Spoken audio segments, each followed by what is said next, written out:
it's official. The electrical system on this bike is not only complete, but fully functional.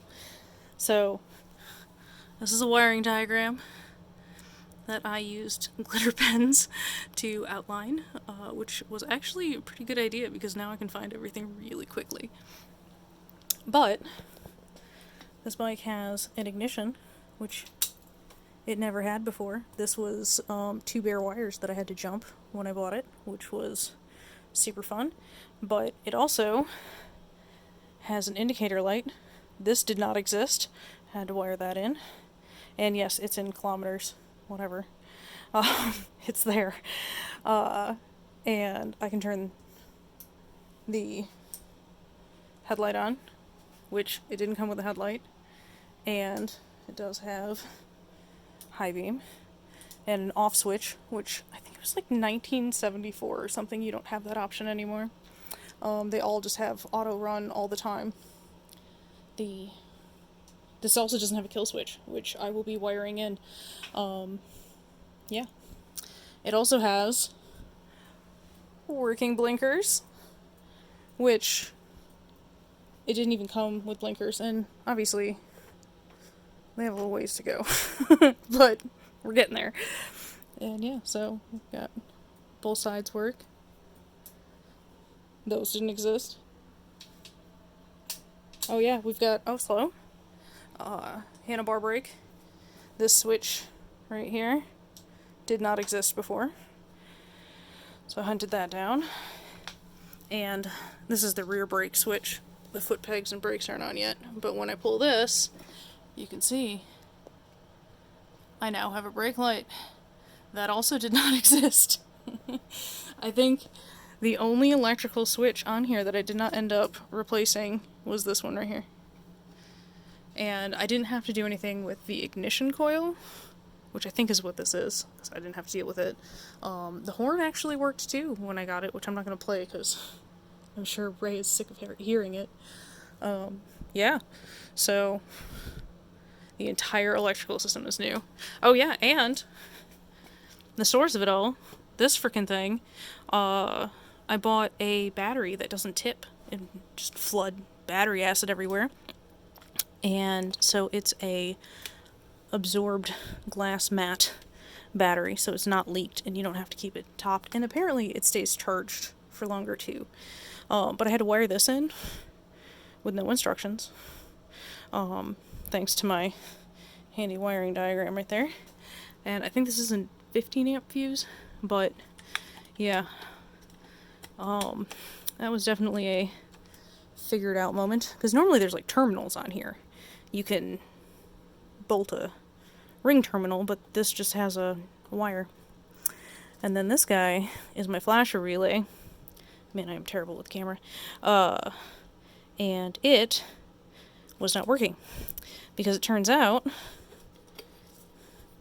if you reverse those 2 wires, the gray and the black, which in this case, this is again not ground, this is live, and this is turn signal, they all run on the same freaking wire. This switch just stops that blinking from going to one side and directs it to this or this side. But I had to open this up. You can see it's kind of messed up, and now it's labeled, because there's a little thread in there that you have to reattach if you plug it in the wrong way, which it came to me as plugged in incorrectly. So that's there. So yeah, I had to replace a whole lot of wiring. I had to splice some of this in. Like again, the turn signals did not exist. I had to figure out these, which that was a huge ordeal. I didn't know what those were called, that kind of connector. Learned how to install them. So that was fun. But yeah, coming along. Next up is painting the, turn that off, gas tank, and getting some foam in that seat. And then replacing the fuel lines. I do have 2 carbs ready to go, rebuilt. They're also shared with my other motorcycle, the CL100. Same year. They share a lot of parts. It's pretty sweet. It's just a little tall. I like this one a lot better. And look at that freaking exhaust pipe, man.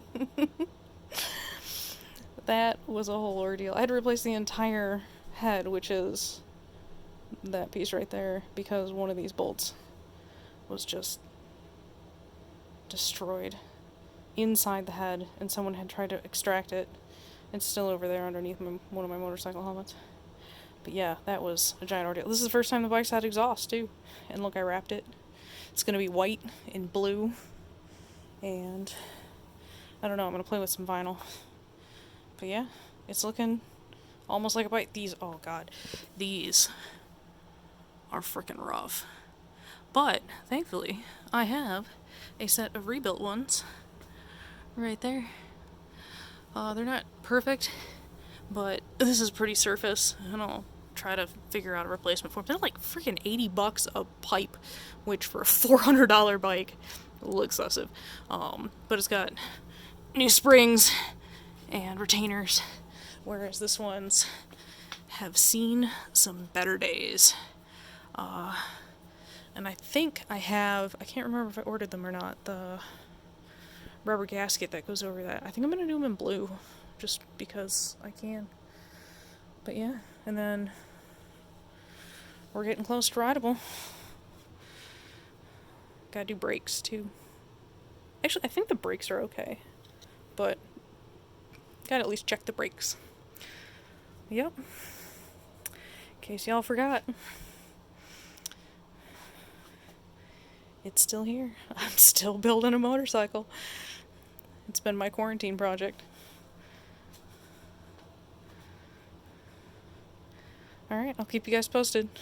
I'm also going to put this back together so it's not scattered all over in my tiny garage. Those are all the parts to the Geo-Tracker build. It's almost done, but we'll talk about that another time.